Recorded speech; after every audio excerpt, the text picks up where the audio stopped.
बोलिए सद्गुरु दीनदयाल महाराज की जय। आप कथा सुन रहे हैं महाराज जी की जीवन यात्रा। अब उसके आगे चलते हैं। सिद्ध बोला, ब्राह्मण कुमार तुम धन्य हो, क्योंकि तुम दूसरे को संकट से बचाने का पुण्य कार्य में लगे हो। आपने मुझे राक्षस जोनि से छुड़ा दिया। मेरा उद्धार करने में कोई भी समर्थ नहीं था। इस पाषाण के स्पर्श से मेरा कल्याण हो गया। सुव्रत, तुम्हारी बात सुनकर मैं आश्चर्यचकित हो गया। पाषाण के स्पर्श का फल मैं नहीं जानता। आप ही बताओ जी, कैसे हुआ, क्या हुआ। पथी लेंदर मिथिलेंदर तब उस सिद्ध ने गिरिराज का गोवर्धन की महिमा बखान प्रारंभ की। ब्राह्मण देवता, ये गिरिराज गोवर्धन पर्वत साक्षात श्री हरि का रूप है। इसके दर्शन मात्र से मनुष्य कृतार्थ हो जाता है। गंधमादन पर्वत की यात्रा करने से जो फल मिलता है, उससे कोटि गुने फल की प्राप्ति गिरिराज के दर्शन मात्र से होती है। प्रियाव्रत केदार तीर्थ में 5000 वर्ष तपस्या करने से गोवर्धन पर एक क्षण तप करने से समान फल की प्राप्ति होती है। मल्याचल पर एक बार स्वर्ण का दान करने से जिस फल की प्राप्ति होती है, उससे कोटि गुना फल गिरिराज की एक माला दान करने से होती है।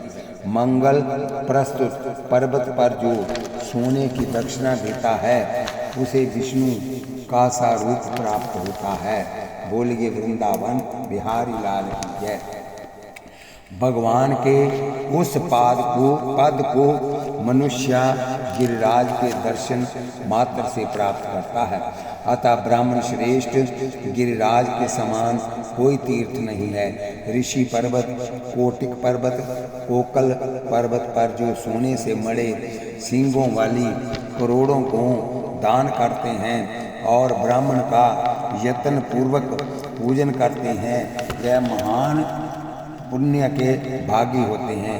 उनकी अपेक्षा लाख गुना पुण्य गोवर्धन पर्वत की परिक्रमा करने से सुलभ होता है। ऋषिक मुख, श्रीशैल, देवगिरी एवं संपूर्ण पृथ्वी की यात्रा करने पर मनुष्य जिस पुण्य फल को पाता है, गिरिराज गोवर्धन की परिक्रमा करने से इससे भी कोटि गुना अधिक फल उसे प्राप्त होता है। अतः ब्राह्मण गिरिराज के समान तीर्थ ना तो पहले कभी हुआ है और ना भविष्य काल में कभी होगा।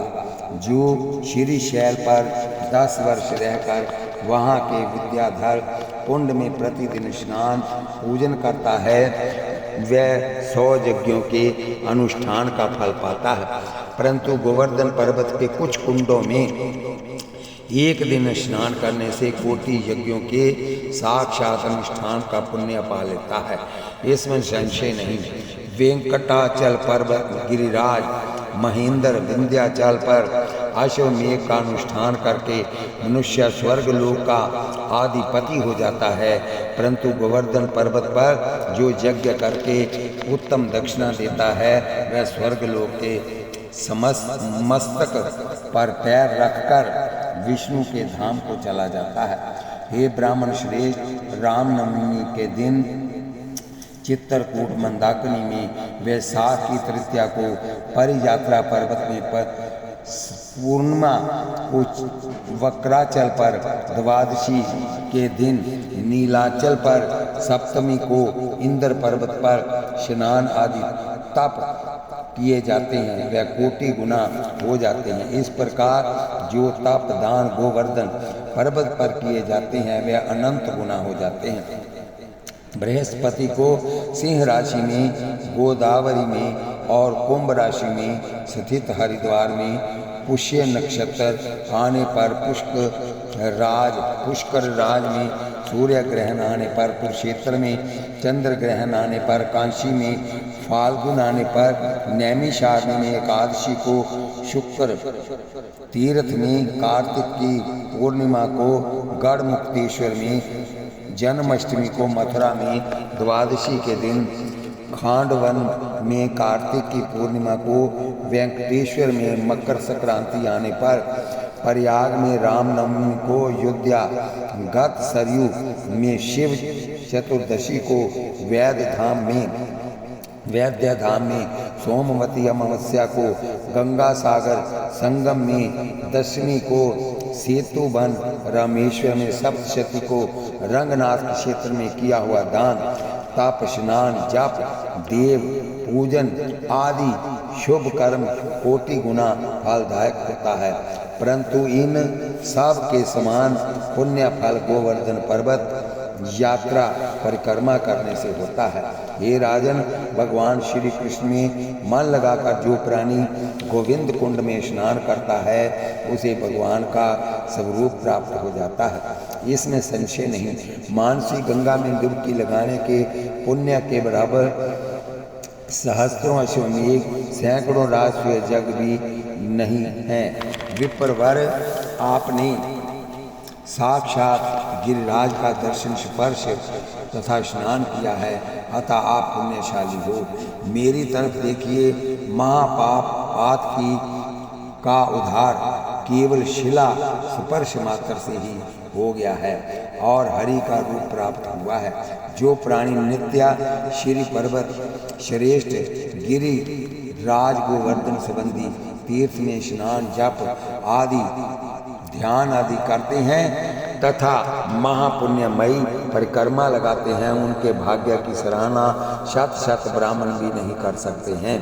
बहुत से सज्जन दो दंड दौती परिक्रमा करते हैं और इससे भी बढ़कर कई 108 दंडवत एक स्थान पर करके फिर आगे स्नान स्थान पर 108 ऐसे कई वर्षों में दंडौती परिक्रमा पूरी करते हैं। प्रतिदिन परिक्रमा करने वाले के पुण्य का फल महान है। ऐसे जो महान आत्म दंडौती लगाते हैं उनकी तो बात कौन कह सके। हर पूर्णिमा को, कृष्ण चतुर्दशी, अमावस की संक्रांति को तथा पुण्य तिथियों में परिक्रमा की जाती है। पुरुषोत्तम मास में तो पूरे मास की परिक्रमा लगाई जाती है और लाखों की संख्या में यात्रा चलती है। ऐसा लगता है मानो मनुष्यों का दरिया ही उमड़ पड़ा हो। मस्ती में आकर भगवान नाम संकीर्तन होता है। ऐसे अनुमान होता है कि गोलोक में श्री बिहारी जी अपने भक्तों के बीच उतरकर अपने ही जगत पावन नामों का रस पान कर रहे हों।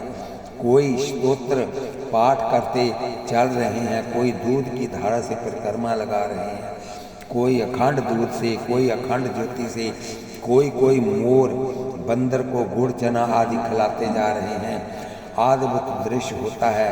हाँ तो मलिलेंद्र सुनो, इस सिद्ध से इस प्रकार गिरिराज पर्वत की परिक्रमा का वर्णन करने से इस ब्राह्मण श्रेष्ठ को महान आश्चर्य हुआ।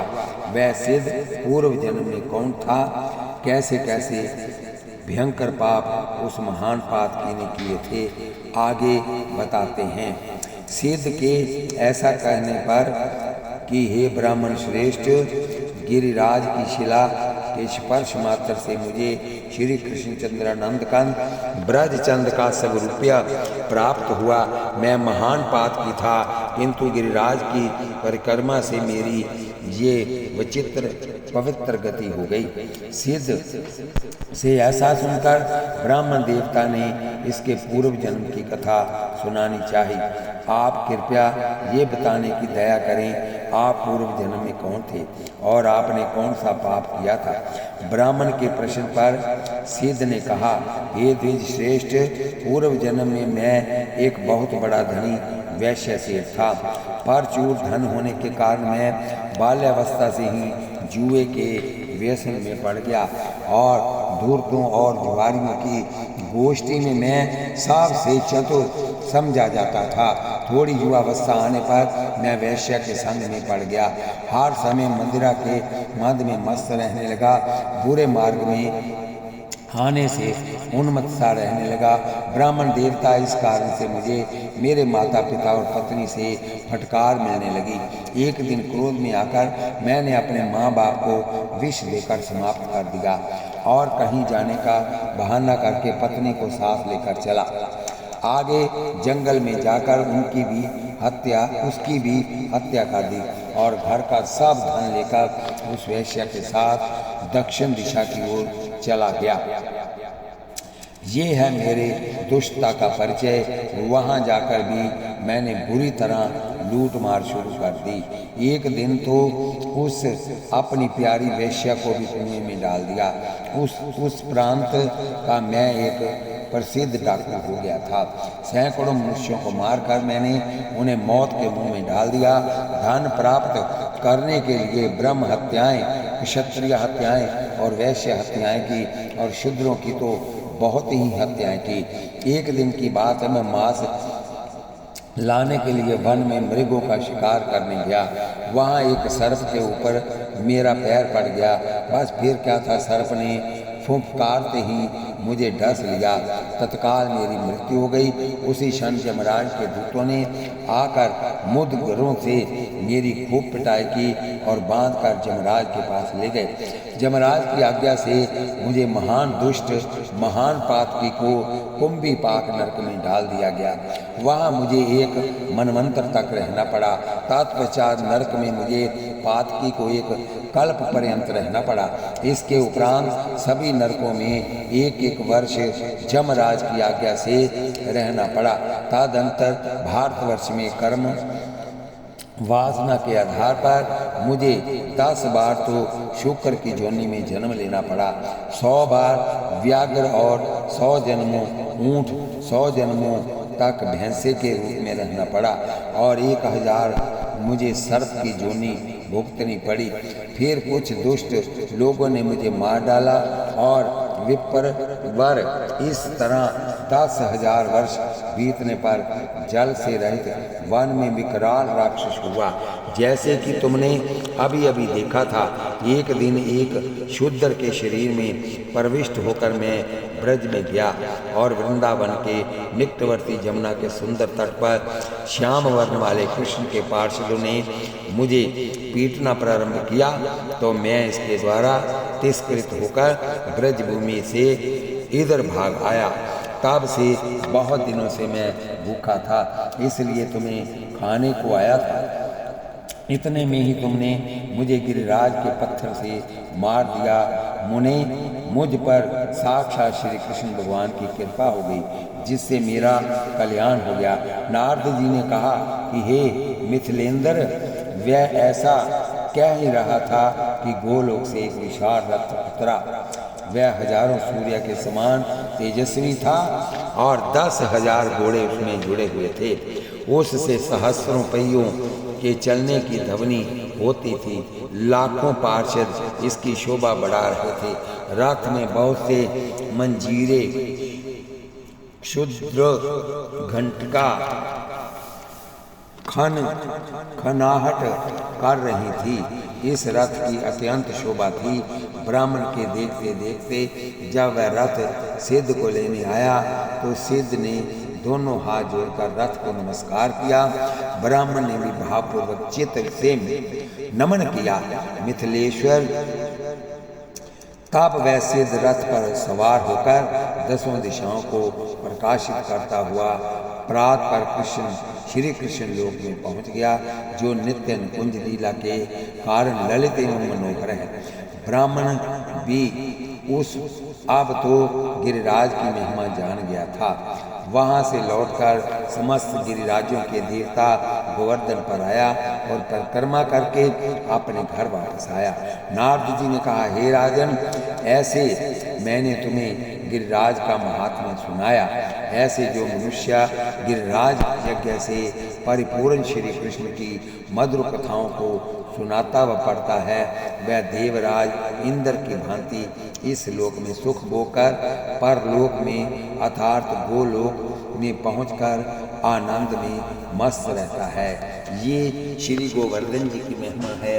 जो परम पूज्य श्री महाराज मुकुंद हरि जी ने लिखी थी। अब आगे चलिए। अमुन्य धन्यानि दिन नंत्राणि हरे तवदालोकन मंत्रेण अनाथ बंधो करुणेक सिंधो हा हंत कथम नयामी।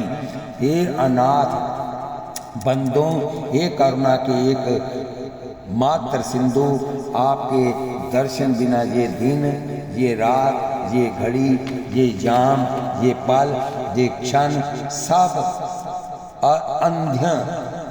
अधन्य है, अमंगल स्वरूप हैं। बताइए सरकार, मैं अपने दिनों को इस आधार पर किस अवलंबन को लेकर व्यतीत करूं। हे हरे, कब आप मेरे दुख का हरण करोगे? कब आप मेरे नयन पथगामी बनोगे? बोलिए वृंदावन बिहारी लाल की जय।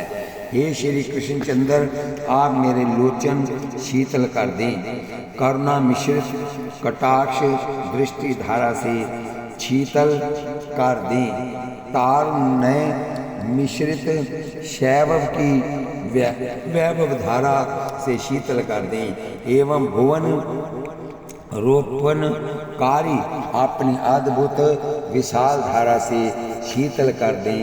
बोलिए वृंदावन बिहारी लाल की जय। बोलिए लाडली लाल की जय। गुरु वंदना श्री महाराज जी की। श्री गुरुदेव मनाऊं, श्री गुरुदेव मनाऊं, तुमरे चरण में शीस नवाऊं, बार बार मैं तुझको ध्याऊं, तुम्हारी कृपा हो तो मुझ पर भव सागर कर जाऊं, मैं नित उठ ध्यान लगाऊं, मैं श्री गुरुदेव मनाऊं, प्रेम से तुम्हारे चरण कमलों में प्रेम प्रसून चढ़ाऊं, प्रेम से दीजिए ज्ञान गुरुवर, प्रेम रूप हो जाऊं, मैं प्रेम में ही खो जाऊं, मैं श्री गुरुदेव मनाऊं। तुम्हारा दास हूँ मोरे स्वामी, तुम हो सबके अंतर्यामी, द्वार पे तुम्हारे आन पड़ा हूँ, तारो जग के स्वामी, मैं सदा तेरे गुण गाऊं, मैं श्री गुरुदेव मनाऊं। आगे लिखते महाराज, श्याम तुम्ही हो, राम तुम्ही हो, पतित पावन भगवान तुम्ही हो, हरि हो रक्षक तुम ही सबके, पूर्ण ज्ञान निधान तुम्ही हो, तुमरा पार ना पाऊं, मैं सदा तेरे गुण गाऊं, मैं श्री गुरुदेव मनाऊं। श्री राम जय जय राम, श्री राम जय जय राम, श्री कृष्ण गोविंद हरे मुरारे, हे नाथ नारायण वासुदेव, श्री कृष्ण गोविंद हरे मुरारे, हे नाथ नारायण वासुदेव। हरि की पुकार। गुरु महाराज लिखते हैं, हे देव प्राण वल्लभ प्रियतम, हे बिन स्वार्थ के मीत पिया, हे कृष्ण चंचला पति चपल, हे करुणा सागर मीत पिया, हे नाथ अनाथ के सर्वस्व, हे रमन हृदय के मीत पिया, हे नैनन के अविराम सजन, मन मोहन सुंदर मीत पिया। हाँ हाँ, कब नैनन के पथ में तुम प्रेम पथिक बन आओगे, कब बिना मोल की दासी को हरि चरणन से लिपटाओगे। स्वामी मुकुंद हरि जी महाराज, हरि बोलिए वृंदावन बिहारी लाल की जय। अब आप भक्तमाल सुनिए, जो महाराज जी के द्वारा रचित की गई है, उनकी रचना। श्याम मेरो चंदा किशोरी राधा प्यारी, बोलिए वृंदावन बिहारी लाल की जय।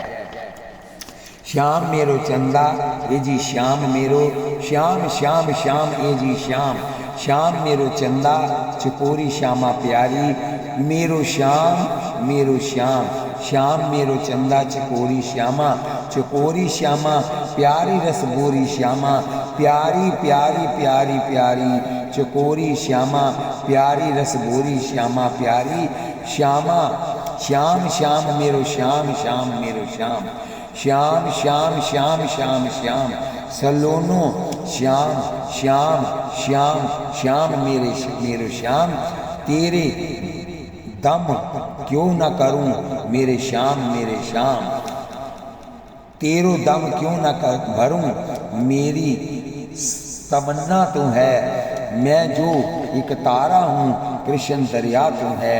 अहले दुनिया भी सही प्यार के काबिल, लेकिन जिसका ये हुस्न है वो सूरत लेवा तू है। रोज मरता हूँ तेरी हसरत में ही, लेकिन जान प्यारी है पर जान से प्यारा तू है। चकोरी श्यामा प्यारी श्यामा रस भोरी श्यामा। ये कथा है श्री श्याम मेरो चंदा चकोरी राधा प्यारी का नाम जपते थे। कौन? भक्त हिम्मत दास। सुनिए, वह रंग एक छोटी सी धोती थी इनके पास,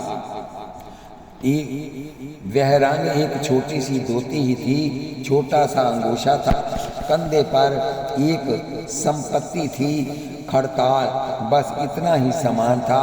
सूर्य नारायण उधर उदय नहीं हुए थे, जा रहा था कोई पागल स्मरण करता अपने प्यारे प्यारी का। मानो दिशाएं भी उत्तर देती थी, संग में बोलने वाला कोई नहीं था। प्रातः काल तो सचमुच दिशाओं ही उत्तर दिशा करती हैं। जीव को कहती हैं, तू बुला तो सही अपने प्यारे को, मैं तुम्हारा साथ देती हूँ। प्रकृति साथ में बोलती है, श्याम मेरो चंदा चकोरी राधा प्यारी। कितनी बार आपने सुना होगा, रात्रि साएं साएं किया करती है, भक्तों का साथ देती है। जब बोलते हैं तो श्याम श्याम श्याम श्याम श्याम। जमुना का किनारा हो तो जमुना की लहर लहर साथ देती है, प्यारे का नाम ले रहा है। कौन? मस्ती से जा रहा था। कौन? भक्त हिम्मतदास अपने प्यारे का स्मरण करता हुआ। प्यारे कौन सा साथ नहीं होगा, प्यारे कौन सा साथ नहीं होगा। अगल बगल में कहीं जा रहे होंगे और भक्त की लीला का दर्शन करने आया करते हैं।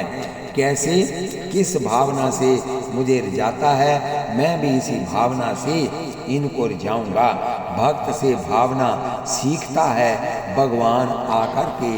तुम्हारी बांकी अदा की एक क्षण के लिए विस्मृति न हो सरकार, ऐसा ही जीवन बीतता चला जाए। मध्य प्रदेश के अंतर्गत पन्ना राज्य के पास एक छोटा सा गांव था। कथा सुनिए भक्त हिम्मतदास की। बहराइच हमारे चरित्र नायक भक्त हिम्मतदास जी वहाँ रहा करते थे। उनका नाम हिम्मतदास था। सचमुच बड़े हिम्मती थे हिम्मतदास। 7 कोस पर पन्ना स्टेट थी, वहाँ पर जुगल किशोर का मंदिर था। प्रातः काल उठते नदी में स्नान करके चल देते, पन्ना पहुँचते, मंगला आरती के दर्शन करके वापस बहराइच आ जाया करते थे। ये उनका प्रातः काल का नित्य नियम वर्षों से चला आ रहा था। बहराइच के रास्ते में जंगल पड़ता था, कभी जल्दी जग जाते थे, कभी देर हो जाती थी, परंतु जिस वन प्रांत से निकलते थे, जिस शाखा के साथ उनका शरीर स्पर्श पा लेता था, मानो शाखा भी प्रोत्साहन देती, भक्त जी आज श्याम क्यों नहीं बोल रहे हो। उसी समय हृदय तंत्री बज उठती है और हिम्मतदास बड़ी हिम्मत से वन का कोई पशु भी पास से निकलता, गर्दन उठाकर देखता, ये अमृत कहाँ से झर रहा है, मेरी प्यास बुझती जा रही है। पशु भी यदि श्रवण करते हैं उनका भी उद्धार हो जाता है। सांप का दिल भी थिरकने लग जाता है, थिरकने वाला कोई वो सांप भी नाचता है, बिच्छू भी नाचते हैं। संसार का प्रत्येक जीव जंतु नाचता है। नाचने वाले की इच्छा हो तो, नचाने वाले की इच्छा हो तो। तेरी राह में मेरे कितने गीत बिखर रहे हैं, उसमें से एक आध तो उठा लो, यदि पसंद आ जाए सरकार को। बोलिए वृंदावन बिहारी लाल की जय। मेरे गीत बिखर कर ब्रज निधि प्यारे, तेरा पथ बुहारे। हाय मन हर दर्श बिना, ये कैसे धीर धारे।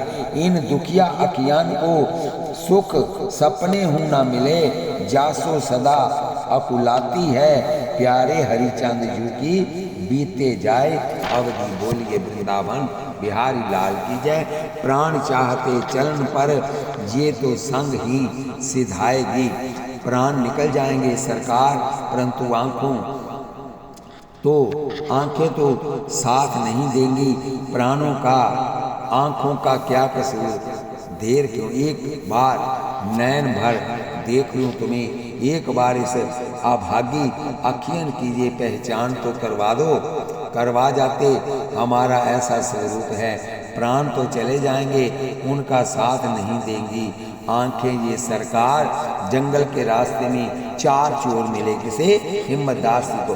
रास्ते में बोलता जा रहा था कोई, चारों ने आवाज लगाई, तुम्हारे पास क्या है, यहाँ रख दो। हिम्मतदास बोले, भैया मेरे पास तो कुछ भी नहीं है, केवल श्याम ही है, तुम ले सकते हो तो ले जाओ। नहीं, हम नहीं जानते श्याम क्या होता है। चोरों ने कहा, पकड़ाओ तेरी ये झांझ, और तो कुछ था ही नहीं, झांझ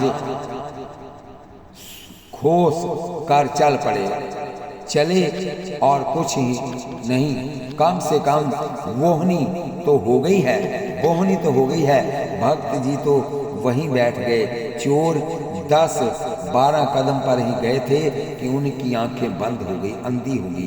भैया हमको कुछ दिखाई नहीं देता, कोई किसी पेड़ के साथ टक्कर खाता है, कोई किसी पेड़ के साथ, एक दूसरे को बुला रहे हैं, अरे भैया मुझे कुछ दिखाई नहीं देता।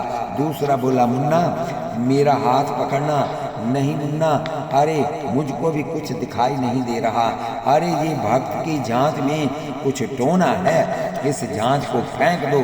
नहीं, झांझ को मत फेंको, भक्त जी से क्षमा मांगो, भूल हुई है हमारे से। भक्त जी तो अपनी मस्ती में थे और श्याम मेरो चंदा चकोरी राधा प्यारी का कीर्तन कर रहे थे। हाथ टटोलते टटोलते भक्त जी के पास पहुँचे। भक्त जी हमको क्षमा कर दो, भूल हो गई। क्या भूल हो गई है तुमसे, हमें तो कुछ दिखाई नहीं देता। भक्त जी धन्य हुआ, आपको ये मस्ती कहाँ से प्राप्त हुई। भैया मस्ती तो तुम्हारे पास भी है, तुमने छुपा रखी है। भक्त जी हमें तो मालूम ही नहीं है हमारी मस्ती कहाँ छुपी हुई है। अरे आपके रोम रोम में छुपी हुई है। हिम्मतदास जी ने कहा, तुम इसे बुलाते क्यों नहीं हो, बोलो मेरे साथ। भक्त जी हमको बुलाना नहीं आता। अच्छा हम बोलते हैं, आप हमारे पीछे बोलना।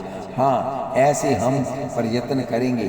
भक्त जी वहीं बैठ गए तो भैया सुनो मस्ती लेने का ढंग, मस्ती कैसे आती है।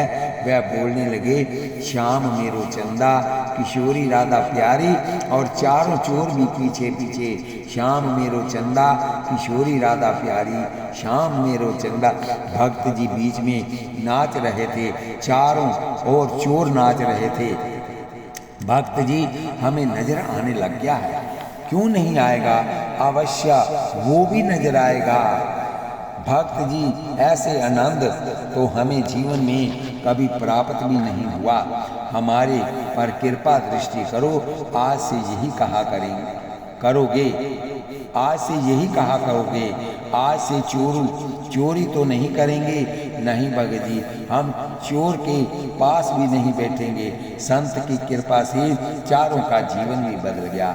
एक दिन की बात, एक संत मंडली प्यारे का कीर्तन करती हुई उस गांव में दाखिल हुई। संतों ने पूछा, यहाँ कोई भक्त जी हैं सेवा करने वाले। प्रायः भक्तों का डेरा हिम्मतदास जी के ही हुआ करता था। ये तो हिम्मतदास की हिम्मत होती थी, सेवा का बड़ा भारी चाव था।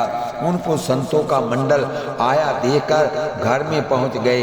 हिम्मतदास संतों को आया हुआ देख करके कहने लगे, आज मेरे घर संत पाहुने आए। आहा, नारायण ने कितने रूप बना करके मेरे घर को पवित्र करने मंडल भेज दिया। मेरे भाग खिले री सजनी, आओ सरकार आओ, चलते फिरते तीर्थराज इस दास का गृह पवित्र करो। संतों ने कहा, भैया हिम्मतदास तुम्हारा ही नाम है। हाँ महाराज, यही आपके चरणों की धूल हिम्मत दास है।